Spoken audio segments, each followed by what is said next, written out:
আচ্ছা, গত ক্লাসে আমরা সেট ফাংশনের বেসিক সেটের যে দুটি পদ্ধতি, তালিকা পদ্ধতি এবং সেট প্রকাশ পদ্ধতি, এই দুটি পদ্ধতি নিয়ে আলোচনা করেছিলাম। এবং আজকে আমরা আলোচনা করব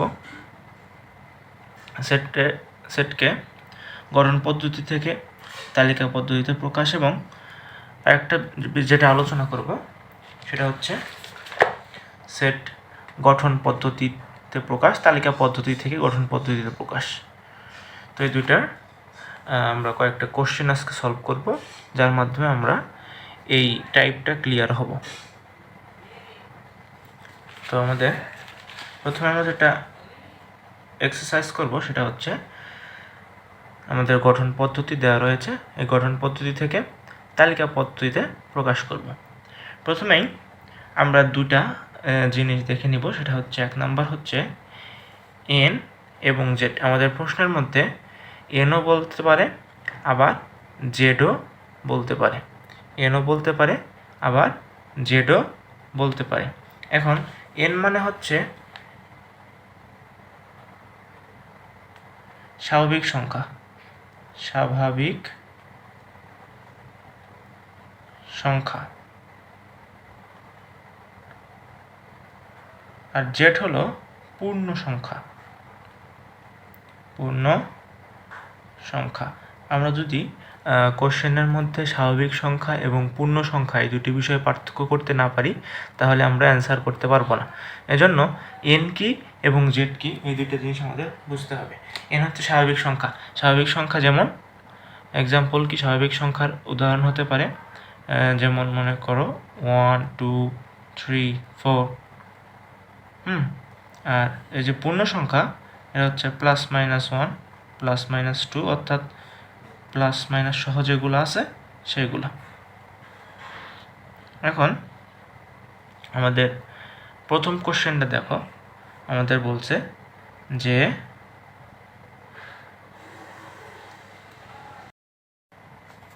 প্রথম কোশ্চেনটা দেখো, আমাদের বলছে যে এক্স, আমরা সলিউশন করব।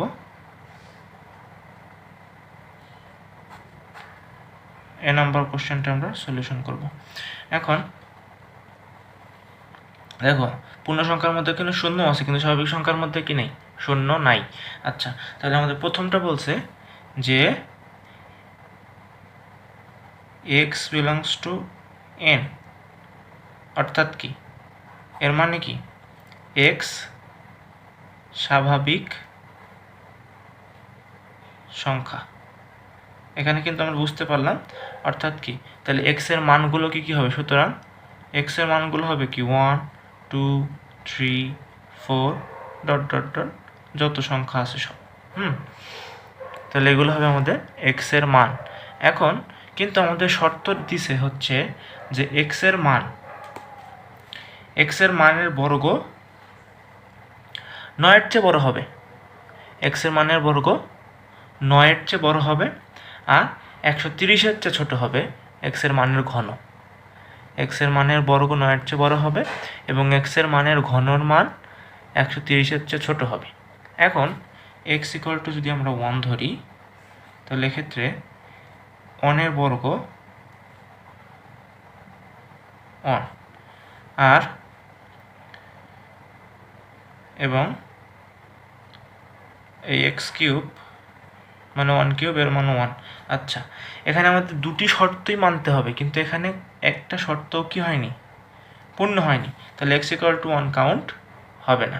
এখন এক্স ইকুয়াল টু যদি 2 ধরি, তাহলে এক্ষেত্রে x square is equal to 2 square, এর মান হলো 4, এবং এক্স কিউব এর মান হলো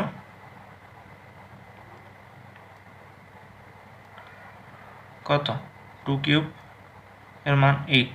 আচ্ছা, এখন এর বর্গ 9-এর চেয়ে বড় হওয়া লাগবে, এটা 9-এর চেয়ে ছোট, তাহলে এটাও কি শর্ত মানলো না, তার মানে এটাও হবে না। আচ্ছা, এখন আসি, এক্স ইজ ইকুয়াল টু যদি 3 হয়, তাহলে এক্স স্কোয়ার এর মান হচ্ছে 3 স্কোয়ার, এর মান কত, 3 স্কোয়ারের মান হচ্ছে 9, এবং এক্স কিউব এর মান 3 কিউব, 3 কিউবে কত 27। এখন আমাদের বলছে যে এক্স স্কোয়ার মান 9-এর চেয়ে বড় হতে হবে, 9-এর চেয়ে বড় হতে হবে।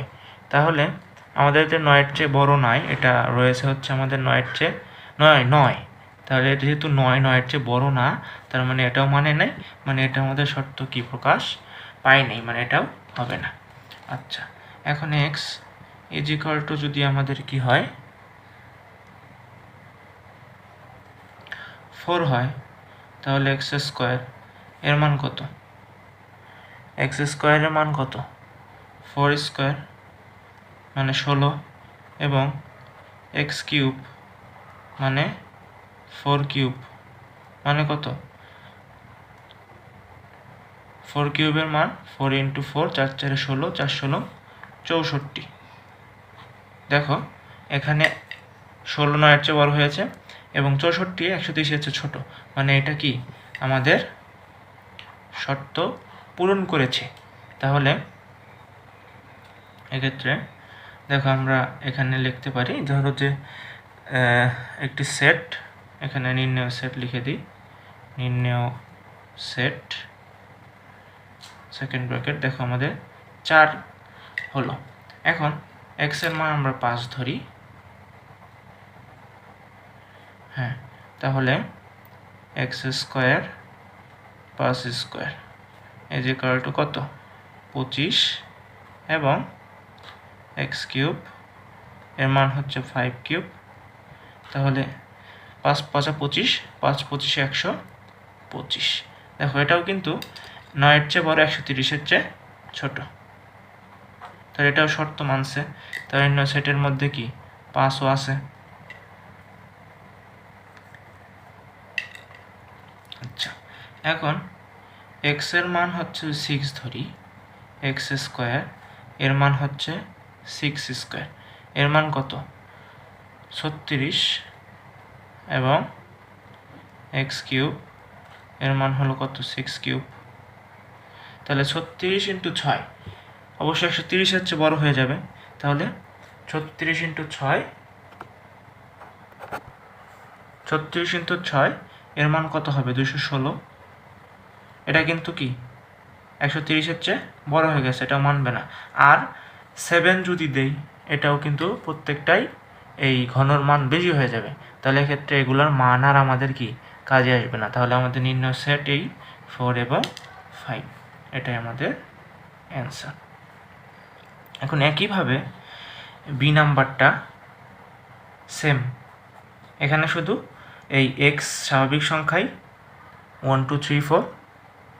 এখন শুধু আমরা প্রথমে যেখানে ঘন করেছিলাম সেখানে আমাদের কী করা লাগবে, বর্গ করা লাগবে। আর আমরা প্রথমে যেখানে কী করেছিলাম, প্রথমে যেখানে হচ্ছে আমরা ঘন করেছিলাম, বর্গ করেছিলাম, সেখানে ঘন করতে হবে। আর এখানে আমরা যেখানে হচ্ছে ঘন করেছিলাম সেখানে 2/4 ক্যালকুলেটটা করে নেবা, সেম ম্যাথ, এটা HW। আচ্ছা চলো আমরা সি নাম্বারটা দেখি। সি নাম্বারটা দেওয়া আছে, যেটা সি নাম্বার আমাদের কোশ্চেন করেছে, সলিউশন হচ্ছে সি নাম্বারে বলেছে যে এক্স স্বাভাবিক সংখ্যা, এক্স 36-এর গুণনীয়ক এবং 6-এর গুণিতক। আচ্ছা, এক্স স্বাভাবিক সংখ্যা মানে কি, এক্স হচ্ছে স্বাভাবিক সংখ্যা, এক্স ইজ ইকুয়াল টু হলো এন, এন মানে কি 1 2 3 4 যা যা আছে সব। আচ্ছা, এখন 36-এর গুণনীয়ক মানে হলো 36-এর লসাগু। এখন গুণনীয়ক দেখো 36-এর গুণনীয়ক এবং 36-এর এবং 6-এর গুণিতক, এই দুইটাই মনে রাখা লাগবে। তাহলে 36-এর গুণনীয়কগুলো দেখি। 36-এর গুণনীয়ক 36 18 2 দিয়ে ভাগ করি 9, তারপরে কত 36 1 36, 18 2 36, 4 নং 36, মোটামুটি এইগুলোই। আচ্ছা, আমরা এখানে একটু 36 গুণনকগুলো বের করি। 36 1 গুণন 36, 2 গুণন 18, 3 গুণন হচ্ছে 9, তাহলে আমাদের 3 আছে এখানে, 3 দিয়ে 3 গুণন হচ্ছে 12, 4 নং হচ্ছে 36, এই তো আর কিছু নাই। 5 দিয়ে আরেকটা হচ্ছে 6 6 36। আচ্ছা, এগুলো হচ্ছে আমাদের 36-এর গুণনীয়ক। আচ্ছা, তাহলে আমরা 36-এর গুণনীয়ক আমরা ভালো করে সাজায় লিখি। 36-এর গুণনীয়কগুলো হলো 1 2 3 4 6, আবার 6 লেখার দরকার নেই, 9 12 18 36। এখন আরও হচ্ছে বলছে যে 6-এর গুণিতক। 6-এর গুণিতক, গুণিতক মানে হলো যে গুণ হারে বৃদ্ধি, অর্থাৎ 6কে নামতা, 6-এর নামতা যেটা, সেই জিনিসটাকে বলা হয় গুণিতক। মানে 6কে ওই হারে দ্বিগুণ হারে 3 গুণ হারে, যেমন হচ্ছে 6 12 18 36 6 7 42 48 ডট ডট যত আছে। এখন বলছে যে এই যে আমাদের যে সংখ্যা এক্স হলো 6-এর গুণনীয়কও হতে হবে, আবার 6-এর গুণিতকও হতে হবে। অর্থাৎ এইগুলোর ভিতর যে যে সংখ্যাগুলো কমন রয়েছে আমাদের সেইগুলোই হচ্ছে অ্যান্সার হবে। গুণনীয়কও হতে হবে, আবার গুণিতকও হতে হবে। তাহলে গুণনীয়ক এবং গুণিতকের মধ্যে কমন আছে কি কি দেখো, 6 12 18 36, এই দুইটাই, এই সংখ্যাগুলোই 6-এরও গুণনীয়ক, আবার 36-এর গুণনীয়ক, আবার 6-এর গুণিতক। তাহলে আমাদের এই 4টা সংখ্যাই হচ্ছে আমাদের এই দুইটা শর্তই পূরণ করেছে। এর কারণে আমাদের নির্ণয় সেট হবে, আমরা এই সাইডে লিখে দিচ্ছি, দেখো যে নির্ণয় সেট ইকুয়াল সেকেন্ড ব্র্যাকেট 6 12 18 36, এটা আমাদের অ্যান্সার। আশা করি তোমরা বিষয়টা বুঝতে পেরেছ। চলো আমরা এবার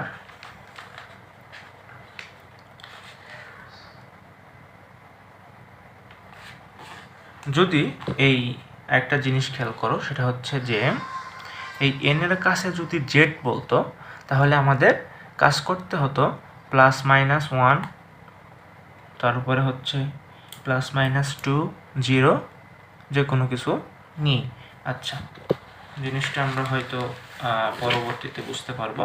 তাহলে গুণনীয়ক এবং গুণিতক এই দুইটা বিষয় আমরা বুঝতে পারলাম।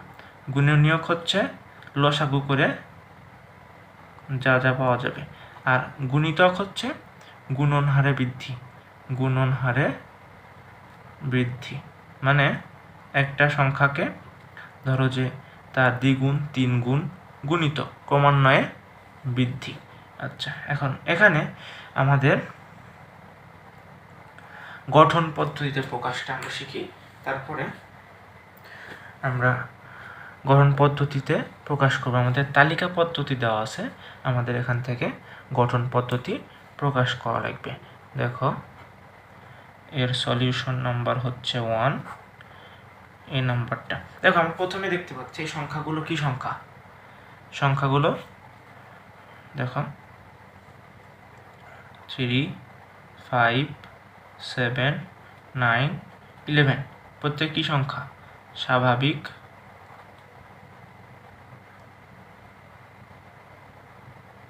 সংখ্যা, প্রত্যেকে স্বাভাবিক সংখ্যা। 3 5 7 এর প্রত্যেকে কি স্বাভাবিক সংখ্যা। তাহলে আমরা জিনিসটা আমরা লিখতে পারি যে ধরি নির্ণয় সেট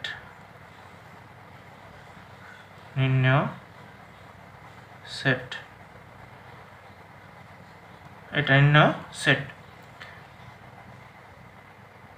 কি নির্ণয় সেট আমরা যেরকম এর মতো আমরা লিখবো যে নির্ণয় সেট হচ্ছে এক্স যা কি স্বাভাবিক সংখ্যা। এবং দেখো এই যে এক্স এর মান 3579 কি প্রত্যেকেই বিজোড়, এরা প্রত্যেকেই কি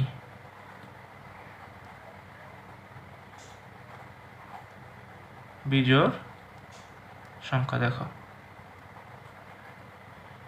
আরেকটা শর্ত কি, আমরা প্রত্যেকটা শর্ত খুঁজে বের করব। 1 নম্বর শর্ত কি পেলাম, যে এরা প্রত্যেকেই কি সংখ্যা স্বাভাবিক সংখ্যা। 2 নম্বর শর্ত কি পেলাম, 3 5 7 9 11, এরা আমরা বুঝতে পারতেছি এরা প্রত্যেকেই কি, এরা প্রত্যেকেই 3 5 7 9 11, এরা প্রত্যেকেই বিজোড় সংখ্যা। আরেকটা জিনিস দেখতে পাচ্ছি, বিজোড় সংখ্যার যে মান, এই বিজোড় সংখ্যার মান 1-এর চেয়ে বড় আর 13-এর চেয়ে ছোট। দেখো 1-এর চেয়ে বড় এবং 13-এর চেয়ে ছোট। তাহলে এটাকে তো আমরা ধরছি হচ্ছে এক্স, তাহলে এই যে এক্স এটা কি স্বাভাবিক সংখ্যা, আর এক্স কি বিজোড় সংখ্যা।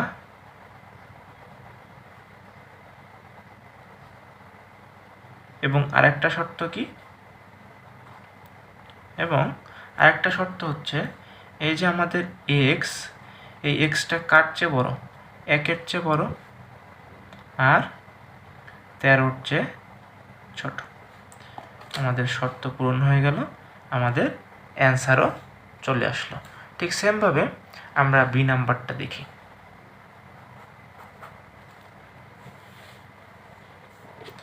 বি নাম্বার যেটা দেওয়া আছে দেখো 4 8 12 16 20 24 28 32 36 এবং 40। আচ্ছা দেখো এরা প্রত্যেকে মিলে আমরা কি ধরবো, এগুলো সবগুলোকে মিলে আমরা নির্ণয় সেট ধরবো হলো, এরা সব মিলে আমরা নির্ণয় সেট ধরবো হচ্ছে কি এক্স।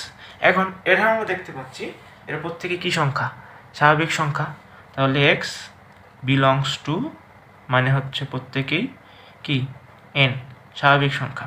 আচ্ছা এটা আমরা সবগুলো মিলে কি ধরেছি, এই সবগুলো সংখ্যাই স্বাভাবিক সংখ্যা। যদি কি পূর্ণ সংখ্যা হতো তাহলে প্লাস মাইনাসের একটা বিষয় থাকতো, যেহেতু প্লাস মাইনাসের বিষয় নেই তাহলে এটা কি সংখ্যা স্বাভাবিক সংখ্যা। তাহলে এরা প্রত্যেকেই স্বাভাবিক সংখ্যা। তাহলে আমরা একটা শর্ত পাইলাম কি স্বাভাবিক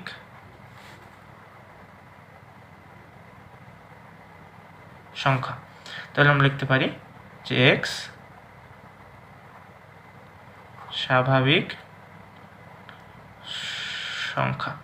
আচ্ছা এবং আরেকটা জিনিস দেখো এই 4 ক্রমান্বয়ে 4 8 12 14 16 ক্রমান্বয়ে কি পাইছে বৃদ্ধি পাইছে, ক্রমান্বয়ে বৃদ্ধি পাইছে, এটা গুণনীয়ক না গুণিতক।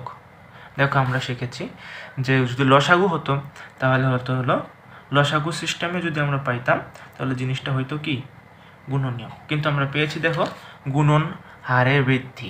তাহলে এক্ষেত্রে এটাকে বলা হবে 4-এর গুণিতক। এবং এই গুণিতকটা দেখো আরেকটা জিনিস দেখলাম, এটা 40-এর চেয়ে বড় নয়, 40-এর চেয়ে বড় নয়, অর্থাৎ এই যে আমাদের এইটাকে আমরা ধরছি এক্স, এই এক্সের মান 40-এর চেয়ে বড় নয় আবার 40-এর সমান। তাহলে আমরা এটাই আমরা লিখে দেব স্বাভাবিক সংখ্যা।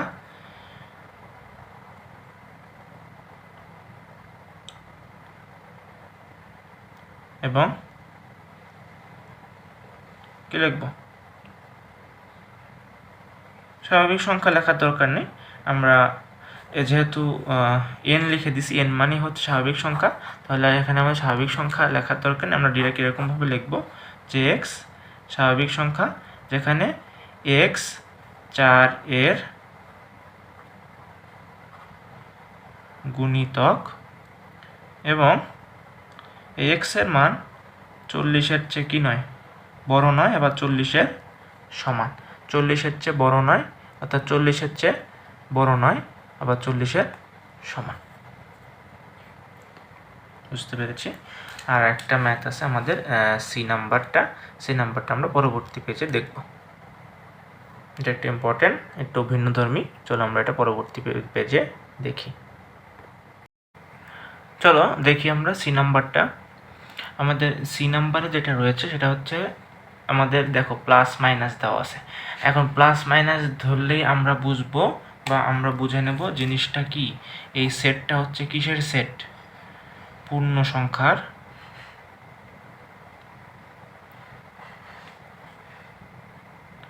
সেক্ষেত্রে নির্ণয় সেটটা আমাদের কি হবে? নির্ণয় সেটটা আমাদের কি হবে? নির্ণয় সেটটা কিন্তু হবে আমাদের এক্স কি বিলংস টু জেড, পূর্ণ সংখ্যার সেট। আচ্ছা, এখন দেখো আমাদের যেহেতু আমাদের প্লাস মাইনাস দেওয়া আছে, এর মানে হলো এই যে পূর্ণ সংখ্যা, এই পূর্ণ সংখ্যাগুলোর বর্গ, পূর্ণ সংখ্যাগুলোর বর্গ এবং এই পূর্ণ সংখ্যাগুলোর ঘন। যেহেতু আমাদের প্লাস মাইনাস দেওয়া আছে, তাহলে এক্ষেত্রে আমাদের এই ক্ষেত্রে নিয়মটা হচ্ছে যে আমাদের এই যে পূর্ণ সংখ্যাগুলোর বর্গ এবং পূর্ণ সংখ্যাগুলোর ঘন, এই ঘন মানে হচ্ছে কিউব আর বর্গ মানে স্কোয়ার, মানে এই 4-এর স্কোয়ার 4-এর কিউব, 5-এর স্কোয়ার 5-এর কিউব, 6-এর স্কোয়ার 6-এর কিউব। এইগুলোই হবে হচ্ছে উক্ত সেটের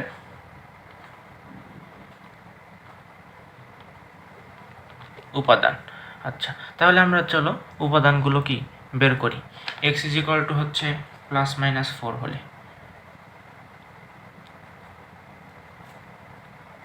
আমাদের x² এর মান কত? +-4² এর মান কত? 16। বর্গকে আমরা যাই করি কি আসবে? বর্গকে আমরা যাই করি প্লাসকে আমরা স্কোয়ার করলেও যা আসবে প্লাস আসবে, আবার মাইনাসকে আমরা স্কোয়ার করলেও প্লাসই আসবে। কিন্তু এবং এই যে x³ +-4³ দেখো এখানে আমাদের কি চলে আসবে? 4-16 64, আমরা প্লাস মাইনাসে রেখে দিই 64। আচ্ছা, যেহেতু প্লাস মাইনাস আছে, বর্গ করলে সবই পজিটিভ থাকে, এজন্য আমরা কোনো চিহ্ন দিইনি, কিন্তু ঘন করলে নেগেটিভটা নেগেটিভই থেকে যায় আর পজিটিভটা পজিটিভ থাকে, এজন্য আমরা নেগেটিভ পজিটিভ প্লাস মাইনাস দুটো একসাথেই রেখে দিয়েছি। আবার x = +-5 হলে x² +-5² এর মান কত? 25। এবং x³ = হচ্ছে 5³ 5-25 কত? +-125। আর x হলো +- হলো 6 হলে এই x² হলো 6² এর মান 36 এবং x³ +-6³ 6-6 36 216 +-216 এখানে প্লাস মাইনাস আছে, আমরা ভালো করে লিখি +-216। আচ্ছা, তাহলে নির্ণয় সেটটা কি? আমাদের হচ্ছে x পূর্ণ সংখ্যার সেট এবং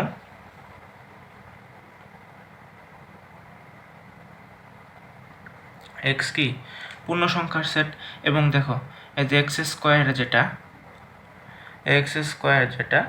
এই x² এর মান এই